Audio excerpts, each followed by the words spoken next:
Cours, Forest, cours. Et là, plan qui est très intéressant parce que le plan est mal cadré. C'est-à-dire que, en fait, si on veut valoriser une course, c'est pas du tout comme ça qu'il faut faire. Et c'est totalement voulu.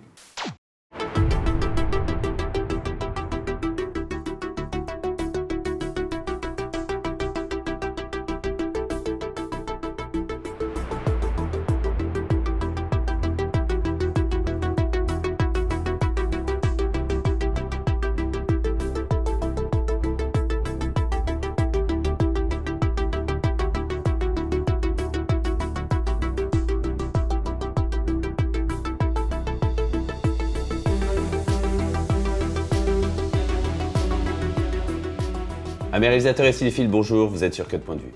Aujourd'hui, nous allons nous attaquer à un film immense. Mon film préféré, pour être honnête. À chaque fois qu'on me demande quel est le film que je préfère, je cite Forrest Gump. Forrest Gump de Robert Zemeckis, qui aussi a été longtemps mon réalisateur préféré, jusqu'à ce qu'il arrive aux années 2000, où là il m'a perdu. Mais à cette époque, Forrest Gump était juste incroyable, il l'est toujours. Maintenant, ça fait 30 ans que ce film est sorti. Et donc nous allons nous attaquer à une scène qui est restée culte, c'est la fameuse scène de Cours Forrest Cours, qui arrive à deux reprises en fait dans le film. Une première fois où il est enfant et une seconde fois où il est jeune adulte. Nous allons commencer par le passage où il est jeune adulte, parce que c'est un écho à la première scène, et nous reviendrons après sur la scène originale, de façon à voir justement les similitudes, et voir en quoi aussi la première partie est si puissante. Mais avant de commencer, si vous voulez que cette chaîne se développe, partagez son contenu autour de vous. On commence tout de suite. Nous commençons sur donc, ce qui est un plan d'exposition qu'on retrouvera dans le passage où il est plus jeune. Nous avons donc là un chemin sous des arbres et d'un coup, Forrest se prend une pierre sur la nuque. On peut se rendre compte que les personnages ont des couleurs similaires, c'est-à-dire qu'on a du bleu, un peu délavé, avec du blanc. Ce qui, du coup, nous donne la sensation qu'ils sont très proches, qu'ils se ressemblent, s'assemblent. Là, c'est vraiment ce principe-là. On se rendra compte que ce n'est pas le cas dans la première scène. Alors, elle se retourne. On appréciera aussi, alors évidemment, Tom Hanks, comme vous le savez sans doute, a eu le prix de la meilleure interprétation. Robin Wright, il me semble, a eu aussi le prix, entièrement mérité aussi. Regardez l'intensité du regard, elle s'est juste retournée. Il y a déjà, on sent que ça va barder pour les autres. Toi, arrête! Alors, le contre-champ est donc pareil, on retrouvera ce plan-là sur le passage où il est plus jeune. Donc là, on a un arbre massif là, qui est ici, une voiture qui arrive là sur le côté et un personnage habillé en rouge. Donc le rouge, qui est une opposition aussi par rapport au bleu. Donc le bleu est plutôt une couleur calme, posée. Et là, on a une couleur rouge qui est plutôt une couleur de l'action, du dynamisme. Et on appréciera aussi d'ailleurs que ces différences entre les couleurs a été utilisée aussi dans Retour vers le futur du même Robert Zemeckis, où Marty, lui, pour le coup, est habillé plutôt en rouge et George plutôt habillé en bleu, parce que c'est vrai que George était un peu rêveur, tout ça, alors que Marty était quelqu'un qui était très dynamique. Donc le cours Forrest Cours apparaît à ce moment-là, ce qui fait, à ce stade de l'histoire, écho à la première scène, évidemment. Hey, tu m'entends, pauvre imbécile? Arrivée de la musique du film. Là, on se rend compte qu'il y a eu un cut.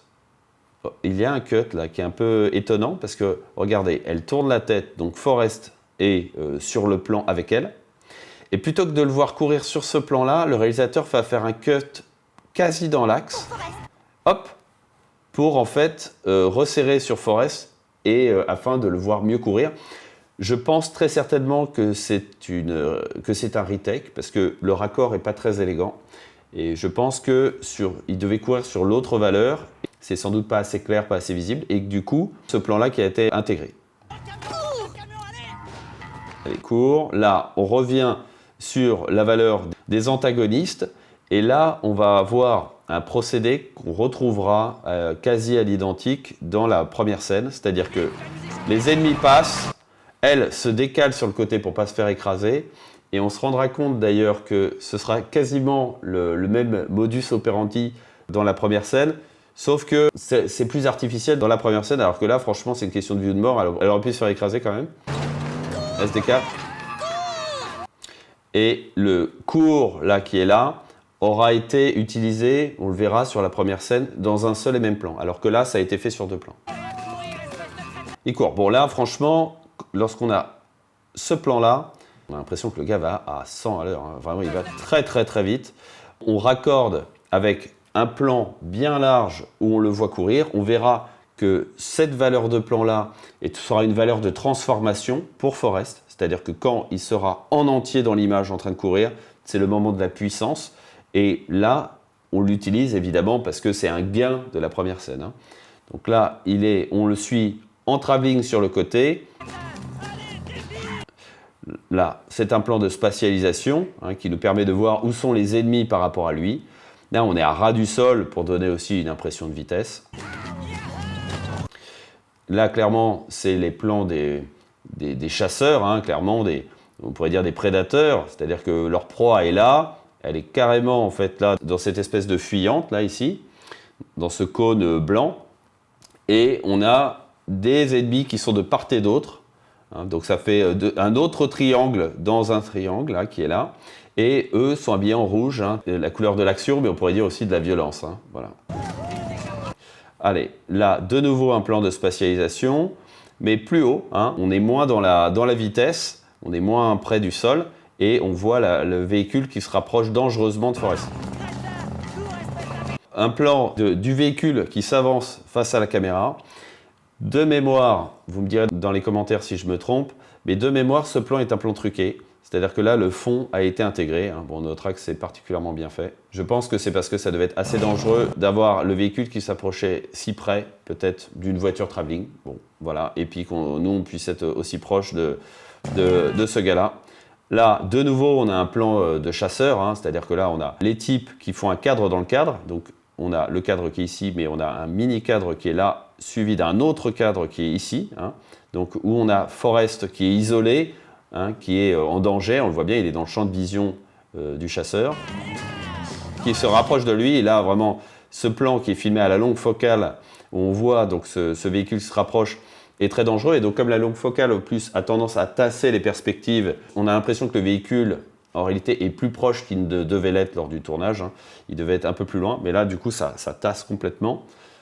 Et puis, ça nous permet aussi d'avoir l'expression de Forrest qui est très inquiète. On revient sur le plan matriciel, donc le plan du chasseur, où en plus, donc, autre point qui donne de la puissance à ces personnages, c'est qu'ils sont en plongée, ils dominent complètement Forrest, qui lui est en contrebas. On se rend compte aussi qu'il est quand même vraiment proche, donc c'est dangereux pour lui.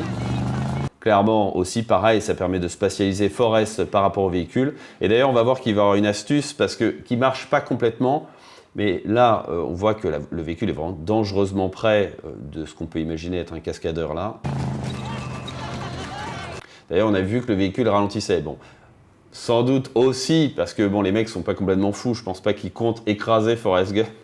Bon, sinon ça ferait d'eux des criminels quand même. Donc on n'en est pas là non plus. Donc on peut imaginer quand même que le véhicule ralentit, mais bon, clairement, il ralentit. On le sent. On sent aussi que d'ailleurs, sur ce plan-là, le véhicule est moins proche.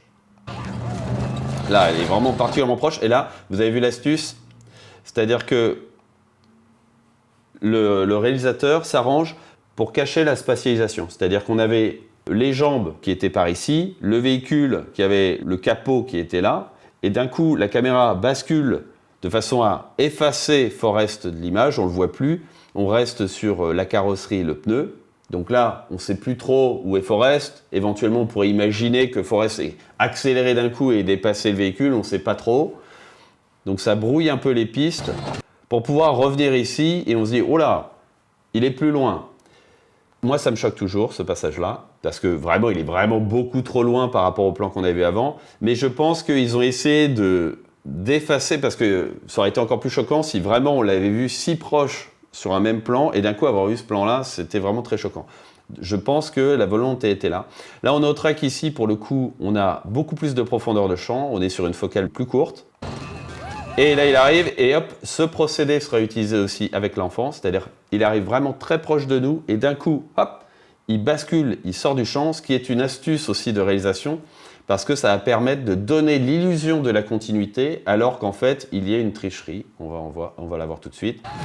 Hop, le véhicule tourne, donc là, nous, en tant que spectateur, on se dit, ok, on voit à peu près où est Forrest, on imagine où il est en termes de distance, on tourne. Donc là, clairement, ça permet de donner du temps aussi, parce qu'on reste bien sur eux.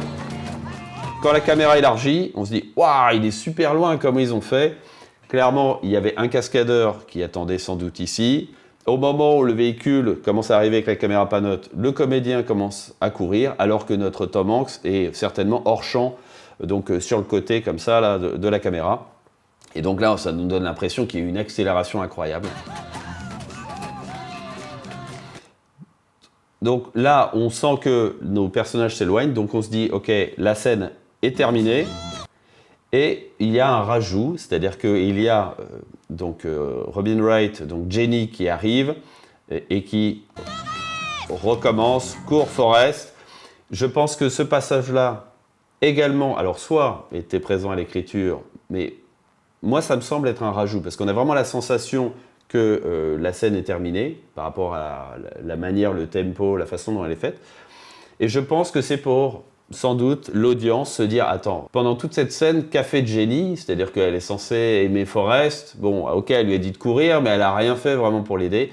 Là, on se rend compte sur ce plan que elle a couru, et puis elle continue à l'encourager. Donc on se dit « Ok, elle est toujours présente, donc elle a toujours aussi des sentiments pour lui. » Et donc, par nécessité, il y a ce plan qui, je trouve toujours un peu bizarre, ce plan, parce que là, le saut qu'il fait, est amusant, il est drôle, mais j'imagine assez mal Forrest faire un saut comme ça, un saut de haie.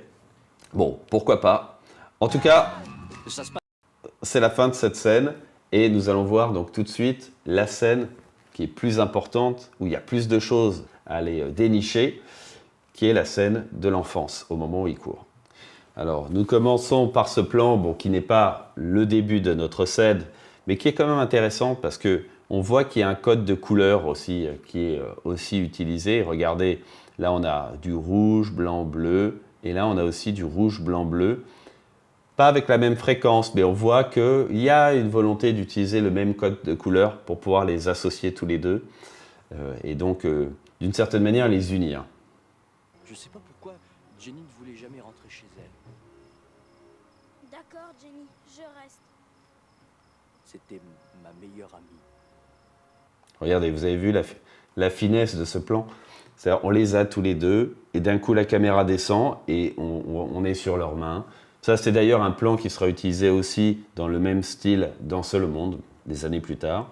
Donc là, voilà, on voit l'unité dans un seul plan, dans une seule élévation, avec une apparence de naturel, alors que tout ça, bien sûr, est très précis. Et regardez le temps qu'il met, ma seule amie, le tempo est magnifique. On attend, boum, rupture. Il y a pas mal de gens qui en doutent, mais ils arrivent. Voilà, allez, boum. Donc là, on a la même valeur que nous avions vue avec eux, donc quand ils étaient jeunes adultes. Forrest est toujours habillé en bleu. Forrest, c'est une constante, il est blanc-bleu, c'est ses couleurs. Là, Jenny, jeune, est habillée en rose. Donc, on pourrait se dire, les garçons sont habillés en bleu, les filles en rose. Bon. Je pense que c'est pas exactement la volonté du réalisateur. Là, c'est une couleur qui est plutôt douce. Et donc, on a une couleur, parce que en plus, c'est pastel. Et donc, on a une couleur aussi qui est la couleur de Forrest, qui est plutôt bleue. Ils auraient pu être habillés tous les deux en bleu, que je pense que ça aurait pu marcher également. Allez, elle se retourne. Bon, on note que c'est pas la même intensité qu'avec Robin Wright, mais vous vous souvenez que ça fonctionnait pareil. C'est-à-dire, Forrest se fait cogner, il se retourne pas. Jenny, elle, se retourne. Bon, est censée être en colère, mais en fait, là, elle se retourne. On a donc les antagonistes qui sont là. Deux types habillés sur des couleurs plus chaudes, bon, surtout lui. Les véhicules qui sont là, le gros arbre. On note également que c'est pas la même lumière, franchement, ça n'a pas dû être tourné sur la même période de temps. Là, on voit qu'on a une lumière plutôt chaude d'après-midi, alors que l'autre, c'était plutôt une lumière un peu plus froide de matinée. Allez. Non, c'est plutôt un jour gris, là. Hein. Je pense que c'est pas forcément la matinée, mais c'est un jour gris, en tout cas. Allez, il se prend dans la figure. Il tombe. Vous avez vu le raccord. Donc là, c'est un raccord mouvement qui, en fait, insiste aussi sur le fait qu'on voit bien ces éléments métalliques. Et là, on va voir une des thématiques de la scène. C'est-à-dire que Forrest, lui, est composé, entre guillemets, parce que ça ne fait pas partie de son corps, mais disons qu'il est entouré de métal. Ok ? Et ce métal, cet élément métallique, nuit à sa mobilité. Et eux, on va utiliser aussi des éléments métalliques les vélos, qui vont être un atout dans la mobilité. Mais on va voir que Forrest va se libérer de ça et va devenir plus qu'un seul petit garçon. Voilà. C'est une transformation, un peu à la manière de Pinocchio. On va voir ça tout de suite. Donc là, hop, il tombe. Regardez aussi ce plan. Donc là, c'est le plan qui permet le raccord. Il y aurait pu avoir un raccord où le visage de Forrest était là, avec son corps comme ça, et que Jenny le redresse. Non. Zemeckis va s'arranger pour qu'il ait la tête à l'envers. C'est-à-dire ce qui vous donne vraiment l'impression qu'il est sans dessus-dessous. Et Jenny qui le redresse. Et vous allez voir aussi que ce plan, il y aura un écho aussi à ce plan. Plus tard, on va en parler après. Elle le redresse. Alors là, vous avez vu, au niveau du raccord lumière, on n'est pas bon du tout. C'est-à-dire là, regardez la teinte, là, on est sur une lumière vraiment bleue. Hein. Et regardez là, déjà on sent que là c'est chaleureux ici. Hein. Regardez le fond de l'image. Vous avez vu, il y avait un point très chaud, presque saturé. Et là, on arrive sur une couleur plus bleue. Bon, reste, ça fonctionne. Hein. Là, une fois de plus, je chipote, je vous montre en fait les points professionnels que moi je vois. Mais ça reste que le film est magnifique. Hein. Donc là, raccord. On revient sur eux. Et d'ailleurs, vous avez noté le petit mouvement de caméra pour pouvoir épouser et valoriser en fait le fait qu'ils se baissent pour récupérer un caillou. On surélève pour leur donner un peu de puissance. On est presque en contre-plongée. Et d'ailleurs, il y a une symétrie, hein, de façon à accentuer l'effet de groupe, que d'ailleurs Zemeckis utilisera avec Biff et son équipe dans Retour vers le futur. Et quand je dis utilisera, j'aurais pu dire avait utilisé, parce que Retour vers le futur est plus ancien. Et là, hop, ils envoient à deux, boum. Et alors là, ce qui est marrant aussi, c'est que littéralement, il y a Jenny qui lui dit « Ne fais pas attention à eux, Forrest ». Donc là, il vient de se prendre un objet dans la figure et il ne bronche pas, c'est-à-dire qu'il respecte ce que dit Jenny. Franchement, Jenny, c'est un peu s'amuse, hein, c'est un peu, on va dire, sa conscience, hein, sa petite voix intérieure. Donc, il l'écoute aveuglément et puis elle va lui donner un autre ordre, on pourrait dire, une autre indication. Voilà, cours Forrest, le fameux cours Forrest. Et donc, il ne va pas hésiter, il va courir, hein, il va respecter ce qu'elle dit. Alors, il court. Vous avez vu que ça s'est fait en deux plans. On revient sur ce plan matriciel où il jette donc des cailloux. Il récupère les vélos. Vous avez vu ce plan ? Il récupère les vélos de la même manière que Jenny redressait Forrest. C'est-à-dire que Forrest avait la tête vers le bas, la caméra se redressait comme ça, et là c'est exactement la même chose, le guidon est vers le bas, il aurait pu être dans l'autre sens, et il redresse le vélo. De la même manière, donc ça fait un écho, hein, et on va dire c'est deux éléments métalliques si on veut, c'est-à-dire que là on a un vélo, et là on avait Forrest métallisé qui était redressé par Jenny.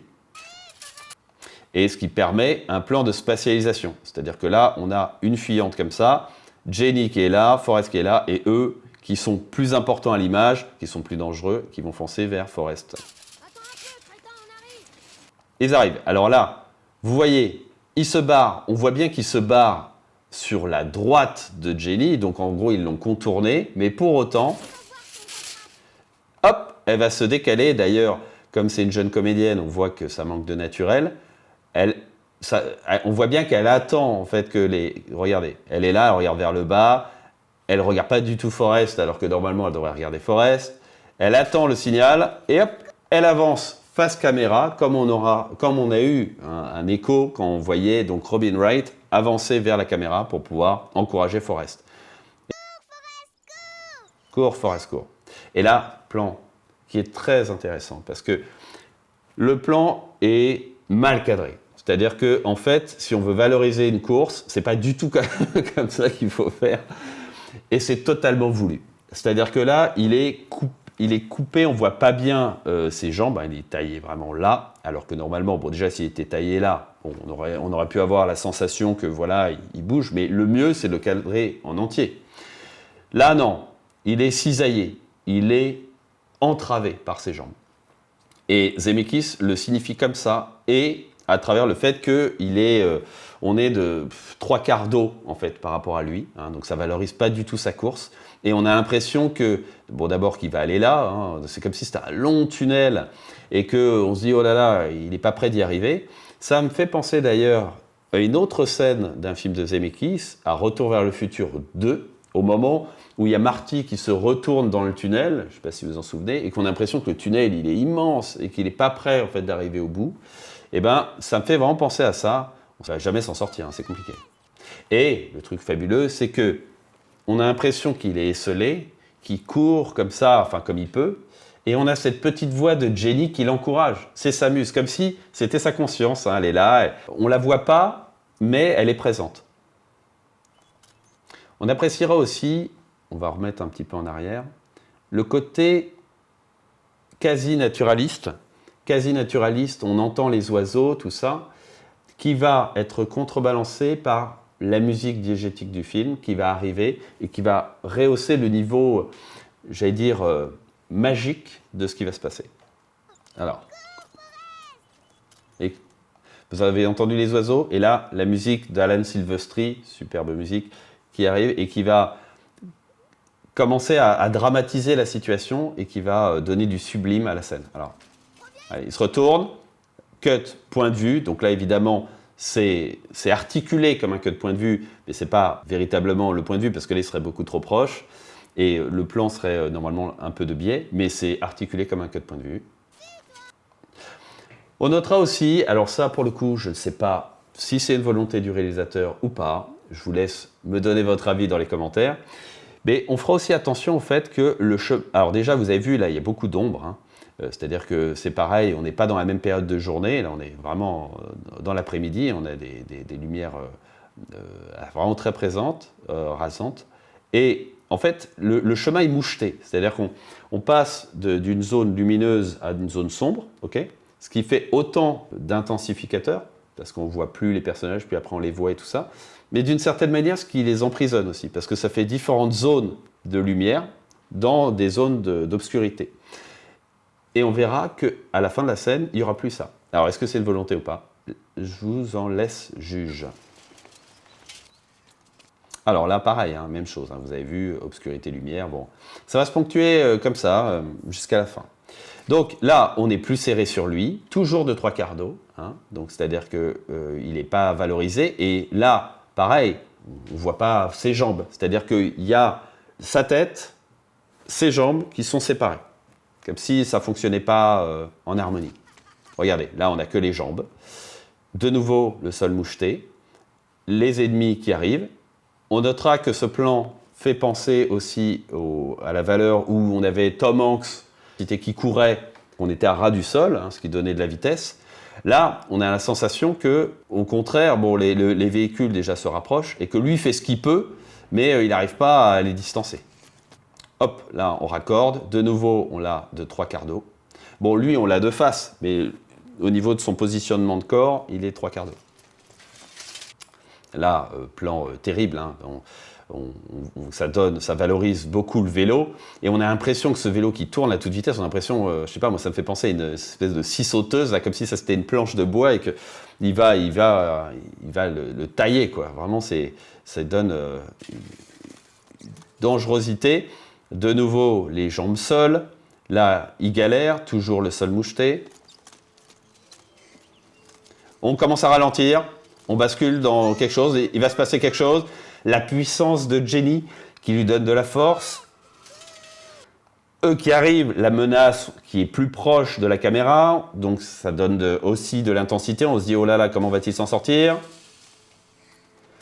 On commence à la voir non plus de 3/4 d'eau, mais de profil. On est au ralenti. La scie sauteuse qui se rapproche. Et là, regardez, le miracle. Vous avez vu, c'est plus moucheté. Le sol n'est plus moucheté. Et là, regardez, il se libère du métal qui l'entravait et il devient un plus qu'humain. C'est un surhomme. C'est-à-dire qu'il va devenir extrêmement rapide. Hein. C'est-à-dire que là où ses camarades avaient un avantage en utilisant des éléments métalliques qu'est un vélo, et que lui avait des éléments métalliques qui l'entravaient, eh ben lui se libère littéralement de ses entraves et devient, on pourrait dire, une sorte de surhomme. C'est une transformation, c'est une sorte de super-héros. Hein. Alors évidemment, on n'est pas dans un Marvel, hein, mais vous allez voir que c'est littéralement l'intention. Là. Il se libère. Regardez, là, première fois qu'on a ce plan-là, on a une contre-plongée qui est parfaitement justifiée parce qu'on se dit, ok, il y a quelque chose qui lui arrive par le bas, donc lui il regarde vers le bas, et donc on se dit, pour essayer d'avoir un peu l'expression de son visage, on est un peu vers le bas en contre-plongée, mais aussi, ça lui donne de la puissance. On est en contre-plongée sur lui, et là, on a de la lumière, hein, on commence à avoir cette sensation de liberté qui va atteindre son paroxysme à la fin de cette scène.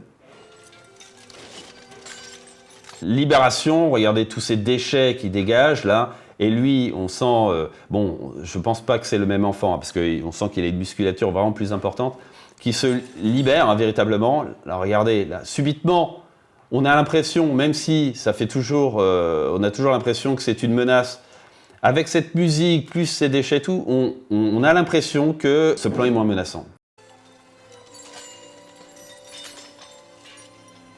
On revient sur ce plan-là, donc contre-plongée, la force, la musique qui nous dit ça y est, c'est bon, on peut y aller, go.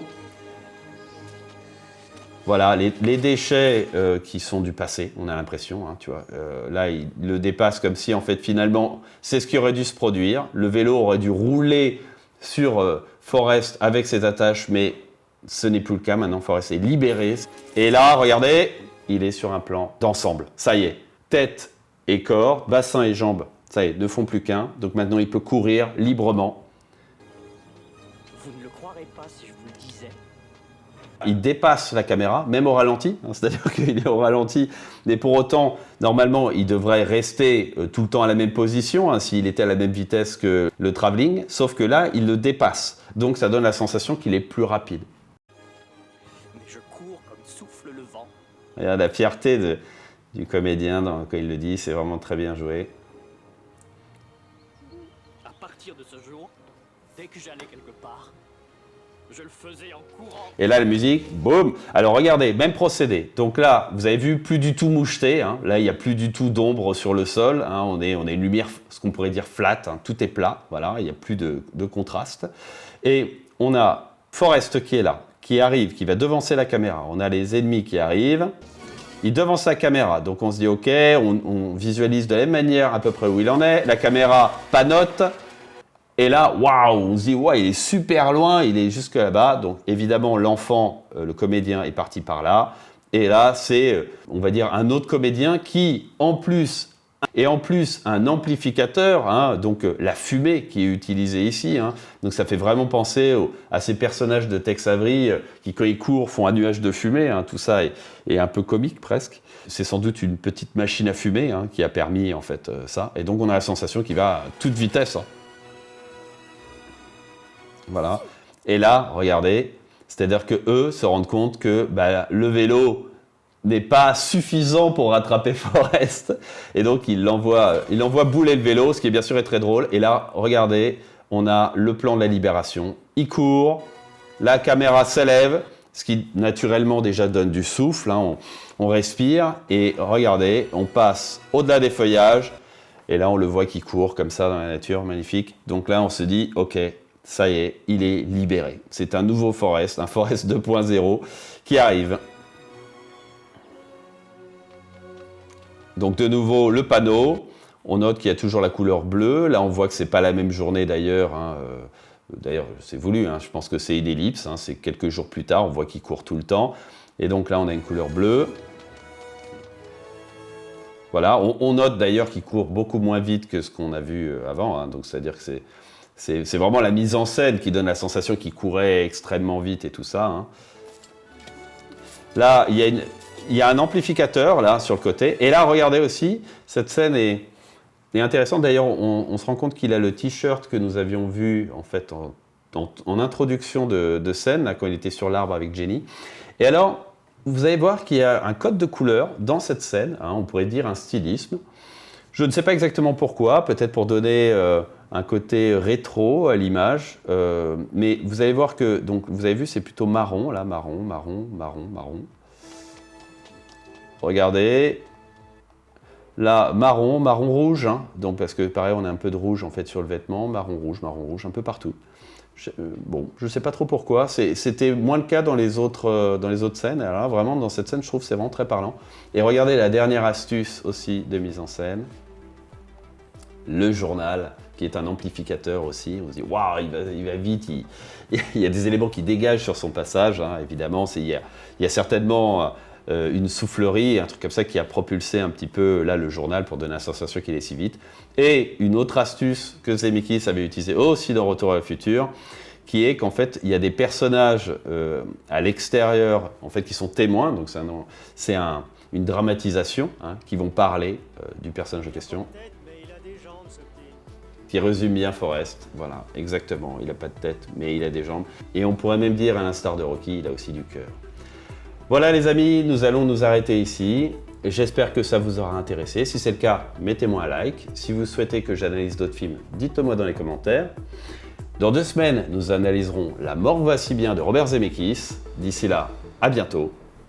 Ciao.